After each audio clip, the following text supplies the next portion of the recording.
¿Y si te dijera que no vivimos en la era de la información, sino que vivimos en la era de la persuasión o de la atención? Aunque eso te sonará más. Hoy vamos a estar hablando de ética, de retórica, de sofistas, de Aristóteles, de Platón, de filosofía.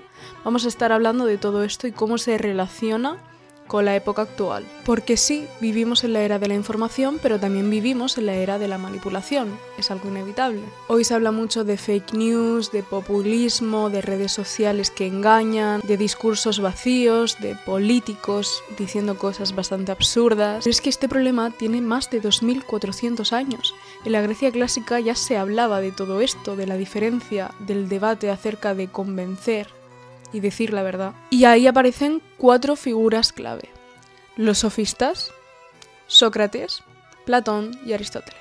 Y por desgracia el mundo actualmente se parece mucho más a la Atenas de los sofistas que a la de Sócrates. Pero antes de meternos en el tema más profundamente, ¿quiénes fueron los sofistas? Los sofistas fueron maestros griegos de la Grecia clásica de aproximadamente el siglo V a.C., que enseñaban en Atenas. Enseñaban retórica, es decir, a cómo saber hablar, cómo expresarse, oratoria, argumentación, política, todas estas cuestiones que tenían que ver con la comunicación, con el habla. Y cuestiones que al final terminaban generando mucho dinero. Es decir, enseñaban argumentación y todo esto a cambio de dinero. Y su objetivo principal no era buscar la verdad, sino convencer al público, que sus alumnos convencieran a toda la gente. Todos estos maestros defendían que la verdad era relativa y que el propósito realmente de un discurso no era tener la razón, sino aparentar tenerla. Y también creían que todo era variable, es decir, que un discurso podía convertir en justo aquello injusto y en injusto aquello que fuera justo. Es decir, el discurso podía manipular toda la realidad si éste estaba bien construido, y lo importante no era la veracidad de las palabras, sino que el resultado, que el objetivo se llevara a cabo. Y Protágoras, que quizás te suene el nombre de esta persona, fue uno de los más famosos y este lo resumió así: el hombre es la medida de todas las cosas. Es decir, no hay nada 100% objetivo, todo puede llegar a ser subjetivo y todo depende de percepciones y miradas. Pero bueno, esto abre mucho el debate, porque si solo existen opiniones, no existe la ética. Si todo puede llegar a ser respetable, ¿dónde se queda la ética? ¿Dónde se queda la bondad de las personas? ¿Dónde queda lugar para la verdad? ¿Dónde? Es algo discutible, ¿no? Esto no hace que un discurso tenga que estar plagado de mentiras, porque, vale, quizá para mí algo es una mentira, quizá para ti eso es verdad, pero hay cosas que objetivamente considero que son mentiras, verdades. Entonces, claro, ante esta situación entra otro sujeto, Sócrates, que básicamente dice: ¿qué está pasando aquí? ¿Cómo se está permitiendo esto? No me lo creo. Sócrates no escribió libros, de hecho no escribió nada. Solo se sabe de él gracias a sus alumnos, a personas que escribían sobre él. Y claro, este personaje no escribía libros, como he dicho, y tampoco pagaba por enseñar. Y tampoco se consideraba a él mismo como un sabio. Él simplemente estaba en clase y hacía preguntas. Y a todo esto se le llama mayéutica, que es un método socrático, el método que empleaba Sócrates, para que sus alumnos aprendieran respondiendo a preguntas que terminaban siendo respondidas muchas veces por ellos mismos. Es decir, iban descubriendo, aprendiendo mediante sus propias respuestas y nociones que el profesor, Sócrates, iba dejando caer, por así decirlo. Llevaba a las personas a reconocer su propia ignorancia. Por eso Sócrates, su famosa frase, como dice, solo sé que no sé nada, defendía la ignorancia y defendía cómo el conocimiento era infinito y cómo esto no era algo negativo, sino que era una obviedad, una verdad a la que debíamos llegar con todas las preguntas que nos rodeaban. Entonces, ¿por qué Sócrates odiaba a los sofistas? Pues por 3 razones. Una, cobraban por enseñar.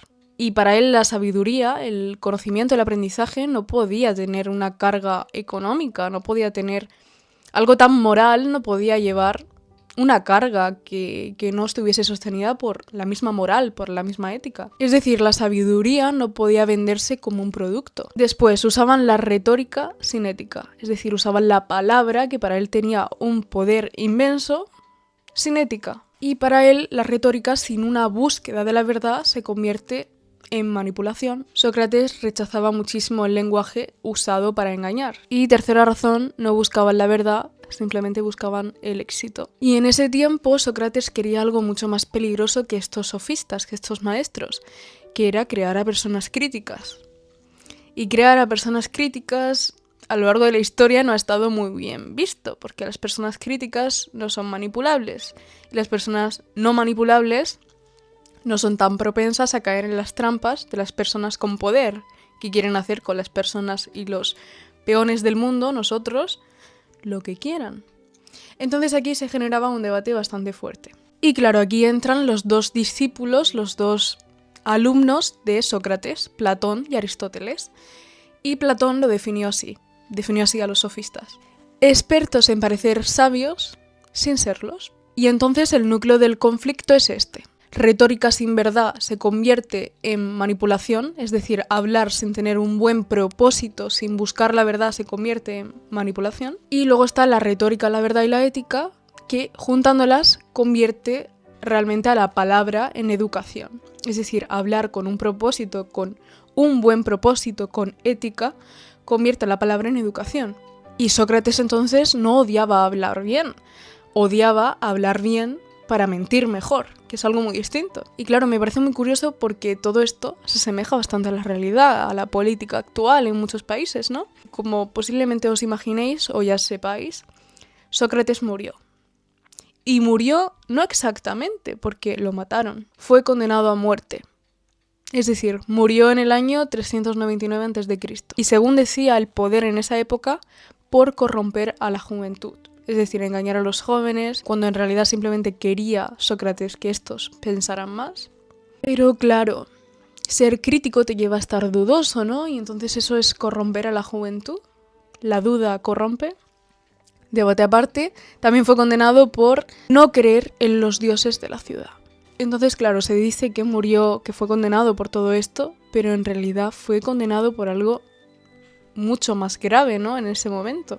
El motivo posiblemente real fuera que hacía pensar a la gente y dejaba totalmente en evidencia a políticos, a sofistas, a gente que tenía poder, porque siempre invitaba a cuestionarlos, a cuestionar todo. Y en una democracia, en un sistema en el que el poder es constante, esto es bastante fuerte, bastante frágil. O en otras palabras, intolerable. Pero claro, Sócrates creía tanto en sus ideales que le aceptaron huir, le aceptaron no morir, huir de donde estaba, de donde vivía. Y él, sin embargo, dijo que no, que si la ley decía que eso era así, debía morir. Y entonces bebió cicuta, el veneno oficial, por así decirlo, de la época y más conocido, y murió. Y murió realmente por simplemente decir: prefiero morir diciendo la verdad que vivir a base de mentiras. Y me parece tan mágico, me parece tan humano, porque hay gente que también decide llevar su cometido a cabo, incluso aunque eso acabe con su propia vida o la del resto. Pero siempre hay buenas razones y malas razones, ¿no? Y en este caso me parece que fue al menos admirable, ¿no? Desde su parte. Es mi opinión, también quiero decir. Quizá otra persona a ti te parece que sí debió huir y seguir propagando el pensamiento crítico, la pregunta, ¿no? Constante. Pero la realidad es esa, la realidad es que decidió irse de este mundo.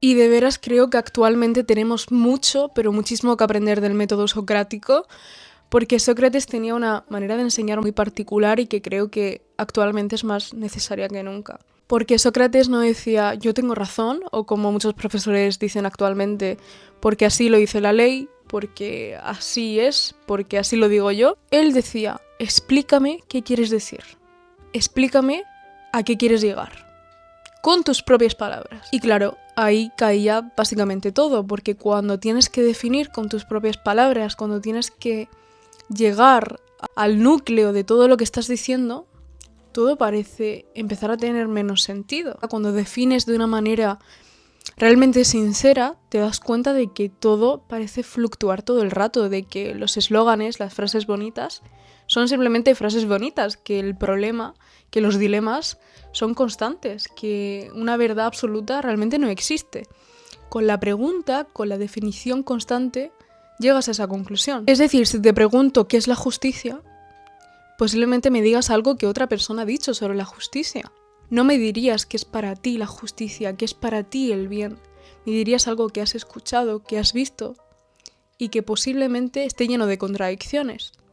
Entonces Sócrates quería que sus alumnos, que las personas vieran cómo el mundo está lleno de contradicciones. Porque muchos hablaban de justicia sin saber qué era y muchos hablaban de saber de la idea del bien sin realmente tener una definición sobre ella.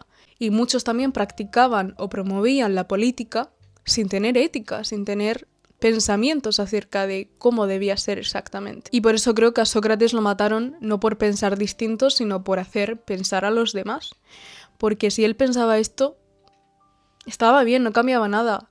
El problema es cuando haces que el resto haga lo que tú también estás pensando, lo que tú también crees.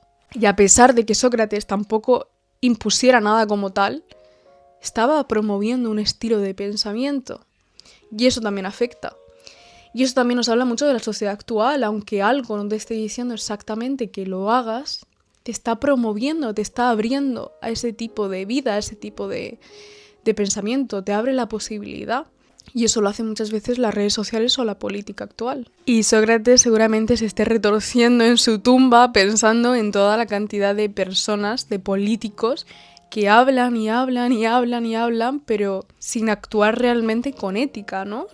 Creo que Sócrates lo estaría pasando muy mal en la época actual y que no estaría para nada en el Parlamento, sino que estaría ya 1000 veces cancelado. Y bueno, entonces Platón, que era uno de sus alumnos y de los más famosos, quedó traumatizado por su muerte y se dio cuenta de muchas realidades del mundo, ¿no? Abrió los ojos, por así decirlo. Llegó a la conclusión de que si la democracia, de que si el mundo está gobernado por los que mejor hablan, por los que mejor convencen, la democracia se corrompe, la democracia no tiene sentido, porque no está predominada por la ética, sino que está predominada por la oratoria, por la persuasión. Y entonces Platón también odiaba la sofística, odiaba a los sofistas, porque creía que la verdad debía estar propagada, movida por la ética, no por la mentira o por otros intereses. Y el problema de la democracia para Platón era este. No estaba en el voto como tal, en que la gente pudiera votar, sino en quién estaba influyendo al otro, es decir, en quién estaba comunicando.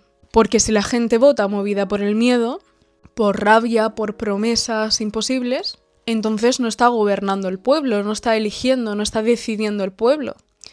Está decidiendo el que mejor manipula. Es decir, me parece que remontamos directamente a la frase pan y circo. Dale pan al pueblo, dale circo al pueblo, y estos no van a estar cuestionando y pensando acerca de lo que merecen, de los derechos que merecen, de quién está en el poder. Y es que todas estas estrategias, ¿no?, de distracción, de persuasión, son históricas. No es algo nuevo que los políticos o que las personas quieran manipular a otras, es algo que siempre ha estado ahí. Si a la gente se le proporciona lo necesario para sobrevivir, es decir, pan, y además se le da una especie de ocio, de entretenimiento, es decir, circo, estarán satisfechos y no se rebelarán ante la autoridad o quienes gobiernen. Y entonces Platón, que se da cuenta de todas estas cosas, dice: vale, entonces, ¿quién debe gobernar? Si no son los sofistas los que deben gobernar, ¿quiénes deben hacerlo? Entonces, en una de sus obras, Platón, en La República, dice lo siguiente: solo debe gobernar quien ama la verdad más que el poder. ¿Quién ama la verdad más que el poder? El filósofo. Entonces, ¿quién debe ser el rey? ¿Quién debe gobernar? El filósofo.